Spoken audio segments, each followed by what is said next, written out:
Hello and welcome to another episode of The Weekend with Candor Beach. Sailesh, here's a question for you.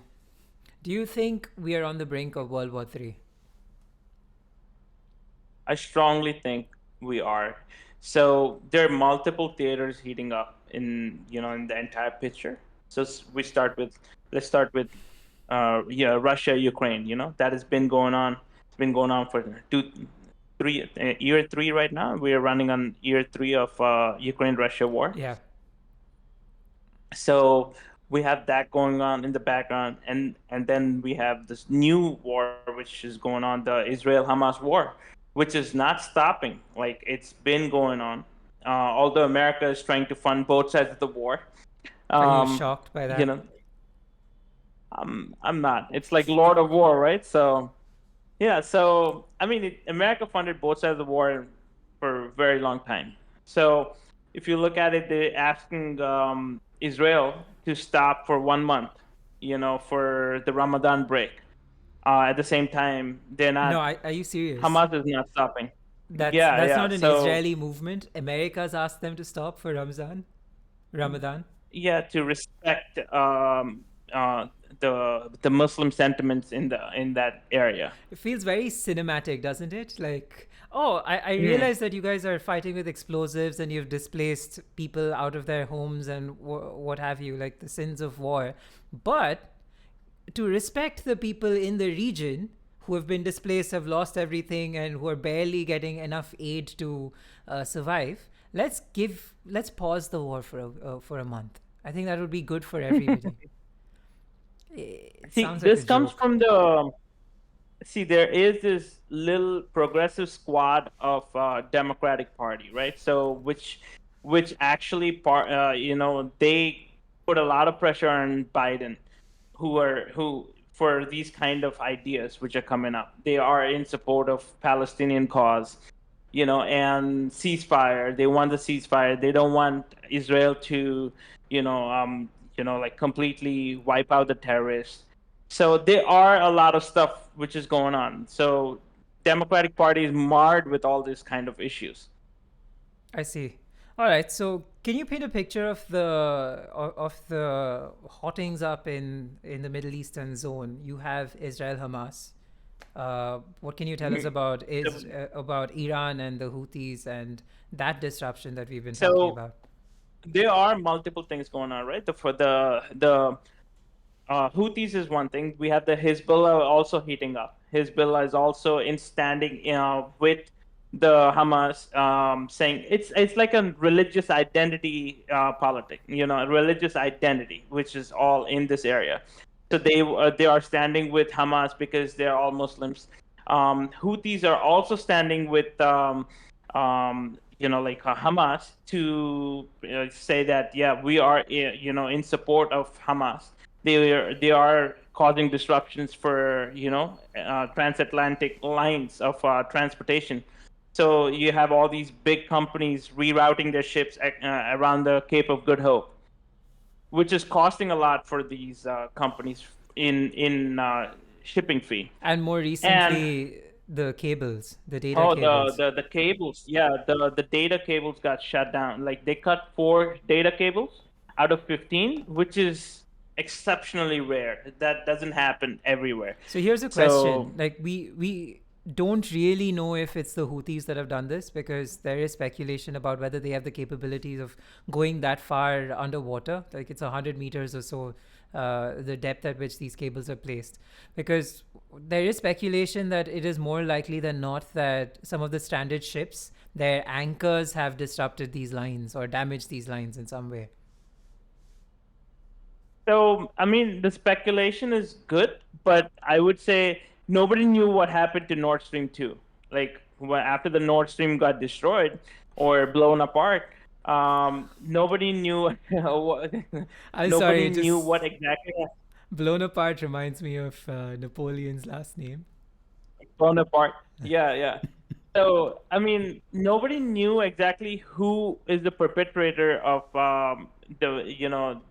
the Nord Stream 2 destruction, right? So the Americans blamed Russians, the Russians blamed Americans, but nobody knew it. Actually, disrupted a lot of gas shipments to Germany right before winter. Winter, yeah.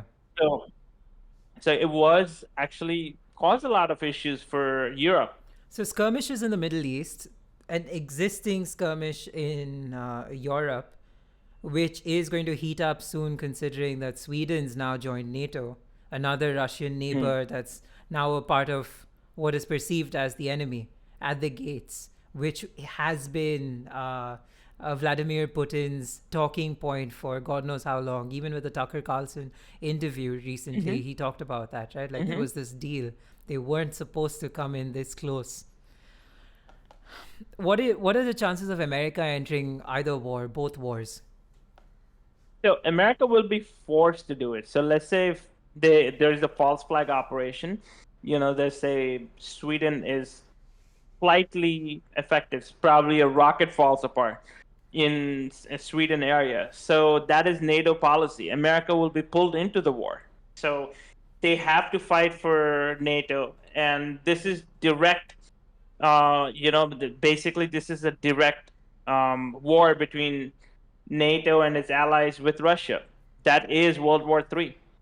It would likely be World War III. A follow up to this, if I mean not President Donald Trump, if Donald Trump becomes president, uh, during his recent campaigning, he's talked about this NATO thing. He said that there are certain states that have not paid up what NATO is due. That America is primarily sponsoring the entire alliance at this point in time. Uh, I mean, to paraphrase what he said. And he's also talked about how the Russian war machine is not to be trifled with. It isn't something that is trivial, and that we haven't really seen what Russia is capable of. Do you think Yeah, he's Russia. likely to escalate the war, or he's likely to come in and in service of NATO?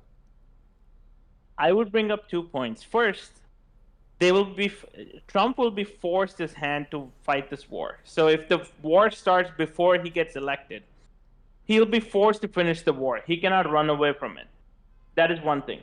Second thing is Russia is not actually fighting a full force of its, war Right. engine. They're actually backing down because they don't want to affect a lot of these Ukrainians who they think they are Ukrainians and Russians. Russians believe Ukrainians were part of Russia, right? So they are, although we're not supposed to say it, but Russians believe Ukrainians are Russians. it Fair it, enough. it broke up from Russia. Yeah, So the USSR. yeah, so And so if America is forced to play this hand, Trump will have no choice but to finish the war, fight the war. okay, interesting. And the part with the Middle East, America Yeah, and the Middle East. I so mean, yeah, I mean Middle East will be more like a battleground for America and Russia. That's what happened in Syrian war, right? So Syria, what happened? Bashar al-Assad was on one side, and the one country, Russia, was supporting Bashar al-Assad. America was against Bashar al-Assad. So that's the same pattern which is going to come into play. interesting. So there are two proxy wars that America is fighting currently, and it could Hmm. potentially escalate. Um, Yeah, would India, China be pulled into the conflict in any which way at I this point think in time? for now, at this point of time, I don't think so. If we do fight a war, it'll be directly with each other, India and China. I don't think anything, if we will be involved in a proxy war like America is. Right. And at this point in time, what is China's, like, we are assuming that China isn't really capable of launching a war at this time because its domestic economic situation is messy at this point in time with China is Evergrande a and bigger then fish to fry. I think China will rather fight US than India because if you look at it, everything's happening that way. Economically speaking, we have this America is trying to ban TikTok, right? yeah, I So do. that is a major thing. It's going to affect their wallet. So America, they already banned it, and it passed the bill to ban TikTok already passed the House chamber in the Congress. It has to pass the Senate and then go in front of the president. I mean, just so But everybody's clear, the bill to it's not a bill to ban TikTok so much as a consequence should they fail to divest. yeah, ByteDance needs to divest, and like the conversation that was that started under Trump's presidency, that ByteDance needed to have an American parent, or exactly. like TikTok needed to have an American parent within America, and ByteDance needed to divest to them. So that's something that's coming to force at this point in time. It's going to be voted sometime next week, I believe. I mean, not voted on. Mm, It's going to come to fruition sometime next week, I believe, exactly. which is going to impact So, businesses to no end, and that's I don't know, like there are businesses that are clamoring for TikTok at this point in time. I sincerely hope that that there is a certain degree of diversification in your marketing activities. Don't overly rely on any yeah, basket because regulations are crazy. I mean, I don't even want to talk about regulations on crypto. Like yesterday I was talking to a couple of friends about cryptocurrency, and I don't want to get mired in that, but all right, World War Three. Should World War Three occur? What are your thoughts on cryptocurrency? Is that going to be a haven? that's a great point. Look where Bitcoin's at, $70,000. Hmm. So where was it at? It fell all the way to what, 14, 15, $17,000? 13, I think, at one Yes, point. yeah, and it came back up. What does it tell you? Everybody is going back to safe assets. People are anticipating it. Like the rich, the buying properties in like Hawaii and stuff like that. Bunkers. Zuckerberg's Yeah, bunker. yeah. Zuckerberg bunker. Here's the thing, though. Like, so Bitcoin is sort of like a commodity, right? It's a currency. That's what Mm-hmm. it's been conceived to be, and people are talking about buying into Bitcoin as a hedge against dollar inflation. Yes. Now, if my Bitcoin does not buy me anything, like if you consider Maslow's need hierarchy, and we're talking about basic staples like food and such, and think about the suppliers of these basic necessities. Think about the suppliers in India, because we're based out of India at this point in time. Mm-hmm. Now, if they don't accept Bitcoin, or they aren't technologically advanced enough to have like a crypto wallet or any storage for cryptocurrency, any storage mechanism for cryptocurrency, they're unlikely to adopt cryptocurrency at this point. Then this is not considering Nirmala Sitharaman and her wonderful, wonderful financial policies. I'm referring to the tax, like irrespective of loss that she's instituted. But governments are incentivized to not let cryptocurrency take a foothold. Now, cryptocurrency could grow. Cryptocurrency could become a form of exchange amongst a certain community, particularly those that can afford it. Will it become wide? Yeah, Widespread. thank you. I was thinking Widestream. mainstream and widespread. Nord Stream. I don't know. That was a brain fart. Should it be mainstream or widespread?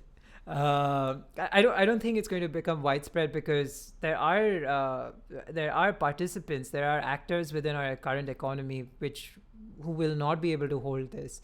Plus, there are certain groups like BlackRock that have already amassed massive positions within Bitcoin. So it's just going to further facilitate a wealth gap from a distribution standpoint. So I feel like countries are going to be incentivized not to jump into the Bitcoin cryptocurrency bandwagon. They're going to continue to hold strong. Um and that's my thought. Like, you could, like, if it starts to trade within a certain community, and if regulation allows for trade in that community, like a Bitcoin ETF came into force a month back, right? A month or two back.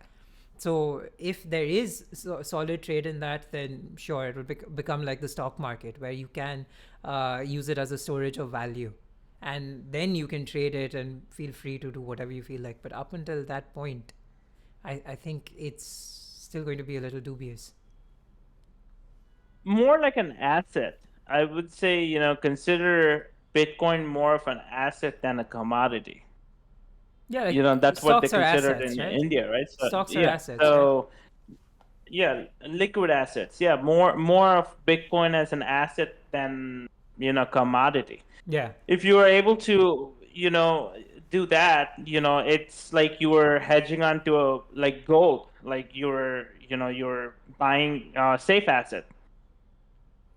Yeah, I mean, technically, when you buy gold on an ETF, you're not really buying gold. You're buying, and you're buying Speculation of gold, no, I was thinking of a different word. the pricing. No, what are options and futures again? Like the underlying Oh, is the stock market, but the option is whatever, like synthetic instruments on top of yeah, so underlyings. yeah, Like in gold, like you're I not understood. buying. Yeah, I forget the word right now, but derivatives. I was thinking of derivatives. derivatives. Yeah, Yeah. I was thinking of debentures as like that word was so close. Yeah, so yeah, similar to that. So, but then we can see it happening, right? All these are pointing towards one thing. Like like you have to see the big picture. You have the war coming up. You have these small wars popping up. Safe assets, are reaching, new highs, and then we have the filthy rich buying, bunkers. Yeah. Yeah, sadly, but that's what we have to anticipate, right? Oh, and if we aren't talking about the fact that Jeff Bezos divested some more of his Amazon shares, right, a few weeks ago. Mm. Yeah, So people are divesting from the stock market. yeah, that's scary, man. Yeah. So all signs point to a potential conflagration. Now, would that mean people should invest in defense? Like, is that a safe asset at this point? Um, I would say yes Like, this isn't because financial advice in any which way. This is just yeah, speculative, and we're discussing it. because I would say this all the money is going to go into defense stocks, right? So once that starts kicking in, if there's a large scale war, every country will start investing in defense companies. There will be orders from, so they're going to have a incremental increase in revenue. And what about communication? Wouldn't communication also be key at this point in time? Like one of the first things that we were talking about when the Ukraine war broke out was Hmm. fake news. Like we were talking Yeah. about how there was this one Ukrainian pilot that shot down like a fleet of Russian aircrafts, and then we found out that that was just that wasn't The true. cutting of Like internet phantom media. cables is also sabotage, is communication sabotage, right? Yeah, so what I'm getting at is I think media and communication would also come to the forefront. Like more and more people would want to know what's going on. Like, Two major sectors. yeah. Okay, so what else do you want to talk about today? So I was thinking we take a tangential line, probably into How your field of. tangential. So the other day I was kind of thinking about corporate productivity, right? So I was thinking, how That can is you? quite a tangent. It's yeah, it was like a random thought, right? So you know how in corporate life we have all these meetings every day, Tell me and about they it. waste so much time on meetings, and how much of productivity is actually lost during these meetings. And do we have a solution for a corporate life with reduced amount of meetings?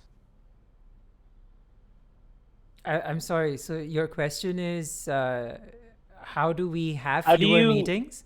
how do you yeah, how do you increase productivity Okay, at the same time reduce the number of meetings you're in?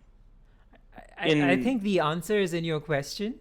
To be more productive, you need to have fewer meetings. I remember during the pandemic, because everybody was working from home. Uh, no, it is just that. Like since everybody was working from home, there were calls and calls and calls throughout the day because people were like, oh, I need to talk to this person or I need to talk to that person, because the digital world is essentially we perceive it as a simulation of reality.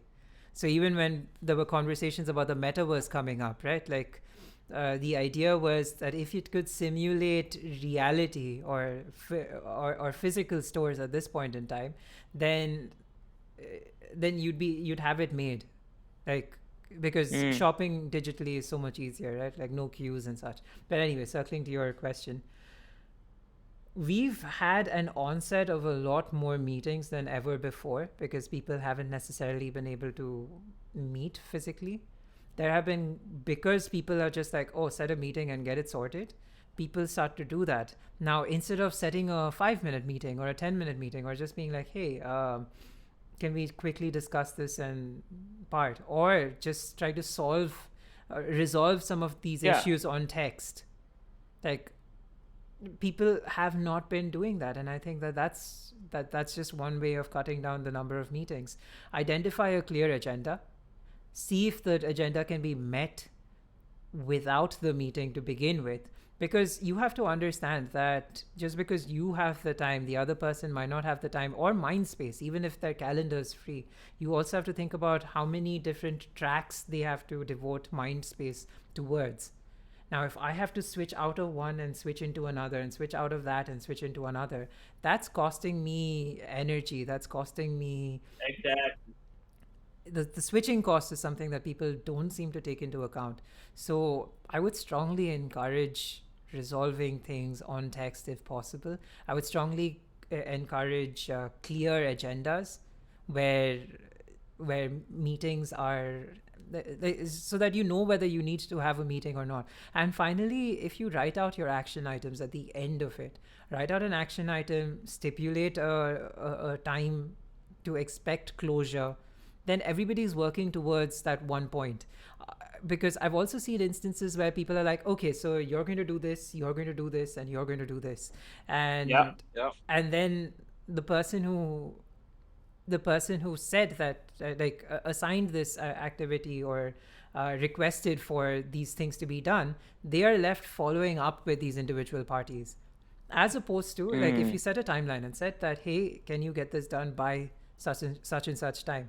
Now, if they don't meet those timelines, then you send out an Yeah. email, escalate if required, follow the hierarchy. But I think these stipulations need to be met. Another thing that I see is that there are instances where people, and this has nothing to do with working from home or working from the office. I've seen both parties guilty of it. Meeting your obligations on communication tools.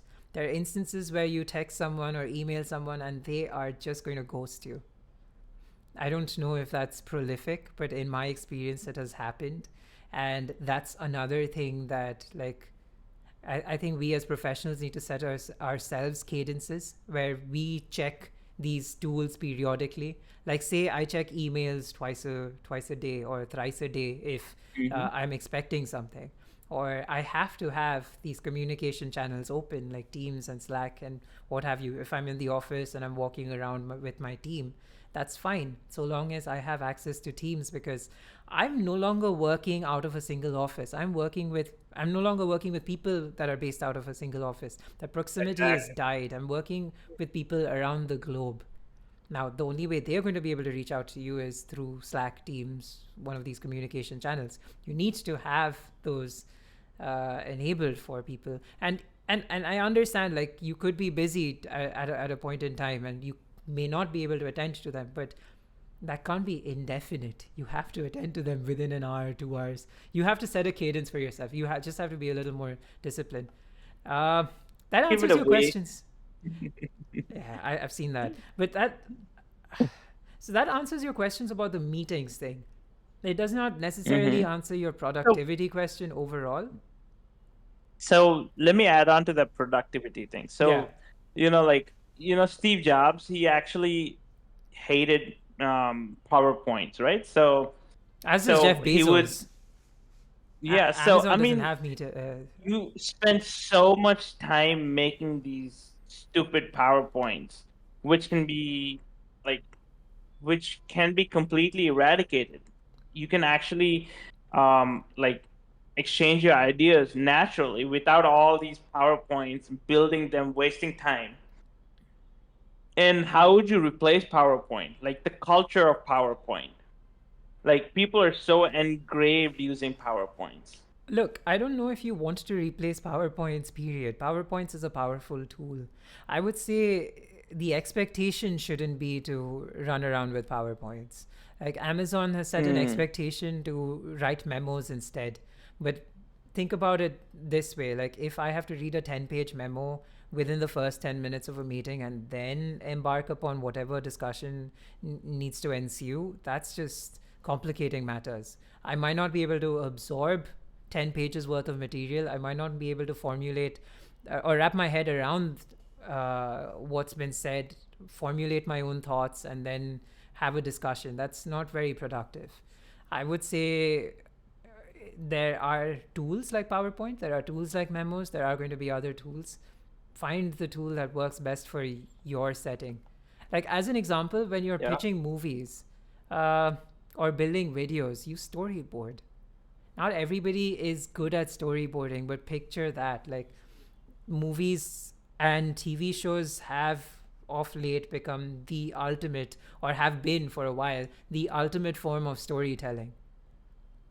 Yeah. And they are created primarily through script, through storyboards. You understand the different scenes across panels, and then you write out, like, all right, so this should be here, this should be here. And now that people are consuming things in bite sized quantities, it just becomes simpler for them to absorb whatever is being said. And that was the point of PowerPoints. PowerPoint slides were meant to Yeah. provide Well, those bite probably sized. one page memo Yeah, I was circling back to PowerPoints before actually, but meeting. I was circling back to PowerPoints actually, but like PowerPoints were meant to convey these storyboards of sorts. But today PowerPoints have, I don't know, like they've been completely butchered They to. lost the importance of, yeah, they've been wasted. Like they spend so much time making the PowerPoint beautiful instead of the message. No, I would just say people are not, they aren't spending enough time, like to add on to your point, they aren't spending enough time working on the story that they are trying to tell you. They're instead saying, hey, your Exactly. PowerPoint is not telling a story. Like, what does that mean? Like, maybe I need to be educated on how to tell a story. Because Yeah. that's literally what the PowerPoint tool was meant for. Yeah, man. Yeah, I think there are a lot of kinks to fix in the corporate world, right? So Yeah, it was a hopefully one fun day we're aside, gonna though. fix them all. Yeah. That was a fun aside. Thanks for asking the question. Yeah, Cool. so So, if you could I do a think quick that's recap. yeah, so we talked about World War World War Three Three, starting up, and we went Harbingers of tangential Doom. into the corporate world. Yeah, so we discussed the different skirmishes around the world, in Europe, in Hmm. the Middle East, America potentially getting into like having to being sucked into these skirmishes. We talked about like maybe China's participation. Like, we aren't entirely sure about how China's position is there. Um, I did want to say one other thing on that subject. There are times when war does suit the political climb. Like, as an example, Yeah.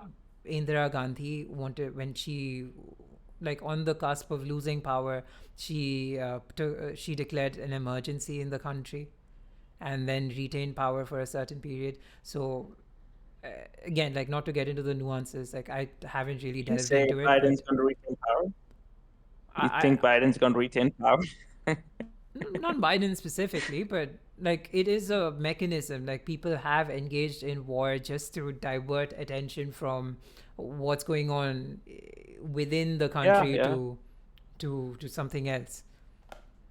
So that could happen with China, that could happen Extend the with India, that elections. could happen Yeah. to America, anywhere. Like, that is a possibility. People have employed it as a tool before. What I'm getting at is, during the when the Second World War started, you had Japan invading China, you had Germany, Austria, Poland, you had well, Russia wasn't as expansive. Like, Russia also did Poland, right, at some point. Uh, Mm. then you had Italy and Mussolini. Uh, you had Spain and the Franco thing.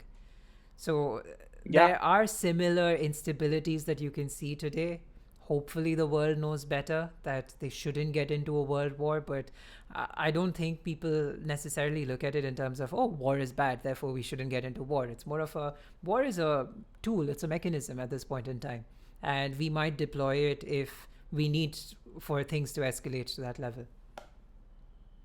I think Simpsons predicted it already. Yeah.